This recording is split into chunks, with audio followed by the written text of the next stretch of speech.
புரட்சித் தலைவர் எம்ஜிஆர் அவர்கள் தான் முதலமைச்சராக பொறுப்பேற்று நிறைவேற்றிய பல திட்டங்களுள் மகத்தான திட்டமாக போற்றப்படுவது ஏழை குழந்தைகளுக்கான சத்துணவு திட்டம். எம்ஜிஆர் அவர்கள் தன் இளமை காலத்தில் வறுமையின் கொடுமையை அறிந்திருந்தார். எனவே தான் முதலமைச்சரான பின் பள்ளி குழந்தைகளின் ஆரோக்கியத்தை பற்றி எம்ஜிஆர் அவர்கள் பெரிதும் அக்கறை காட்டினார்.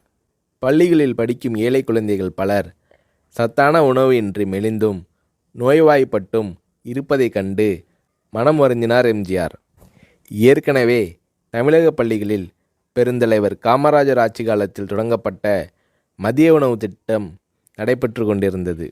எம்ஜிஆர் அத்திட்டத்தை 1/7/1982 அன்று சத்துணவு திட்டம் என்ற பெயரில் பயனுள்ள திட்டமாக மாற்றினார்.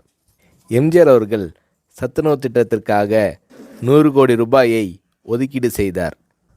முட்டை, காய்கறிகள் அதிகம் கலந்த சத்துள்ள உணவு 5 முதல் 14 வயது வரை உள்ள குழந்தைகளுக்கு வழங்கப்பட வேண்டும் என்பதே சத்துணவு திட்டத்தின் குறிக்கோளாகும். இந்திய பொருளாதார முன்னேற்றம், தொழில் முன்னேற்றம் என்பதை விட இன்றைய குழந்தைகளின் பசியும் ஆரோக்கியமும் அவசியம் என்பதை உணர்ந்தே சத்துணவு திட்டத்தை நான் அறிமுகப்படுத்தினேன் என்று சத்துணவு திட்டம் பற்றி எளிமையாக விளக்கமளித்தார் எம்ஜிஆர். எம்ஜிஆர் அவர்கள் அறிமுகம் செய்த சத்துணவு திட்டத்தை உலகமே வியந்து பாராட்டியது. மேலை நாட்டு தலைவர்கள் மற்றும் மக்கள் தொண்டு அமைப்புகளும் இத்திட்டத்தால் ஈர்க்கப்பட்டனர். ஏழை குழந்தைகளின் ஆரோக்கியத்தை பற்றி அக்கறை கொண்ட தலைவர் தமிழக முதல்வர் எம்ஜிஆர் தான் என்று மேலை நாடுகள் எல்லாம் எம்ஜிஆர் அவர்களை போற்றி பாராட்டின.